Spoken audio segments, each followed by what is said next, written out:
કેમ બે ઉદાસ બેઠા છો? મમ્મી બેનનો ફોન આવ્યો હતો. આપણું ઘર વેચાણું ને એમાં એને અડધો ભાગ માંગ્યો. લે બેને ભાગ માંગ્યો? અરે અડધો શું કામ, આખો ભાગ આપી દે. મમ્મીજી તમે આ શું બોલો છો? અરે સાચું તો કહું છું, તું ભલે ઘર વગરનો થઈ જા, એના ભાગ જોઈએ છે ને, અરે ભાગે લઈ જાય ને મને લઈ જાય. હું માંદી પડીને તારી વહુએ મારી સેવા કરી હતી ને, એવી સેવા એને કરવી પડશે. મારું રહેવાનું, ખાવાનું, હોસ્પિટલનો ખર્ચો, જાત્રાનો ખર્ચો, તમામ ખર્ચો જો એને વેઠવો હોય ને તો ભાગ લઈ જાય અને મને લઈ જાય. જે સેવા કરે ને ઈ જ મેવા ખાય. કહી દેજે તારી બેનને અને લાગુ પડતી બધી બહેનોને. મહેરબાની કરીને કાયદાનો ખોટો ફાયદો ના ઉઠાવશો. ભાગ માંગતા પહેલા 100 વાર વિચાર કરજો કે શું ભાઈની સ્થિતિ, પરિસ્થિતિ, એની ઉંમર શું છે.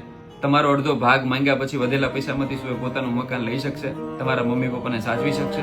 અને જે બહેનો પોતાના ભાઈઓ પાસે ભાગ માંગે છે ને, ઈ જ બહેનો એની નણંદોને ભાગ આપવા દેતી નથી.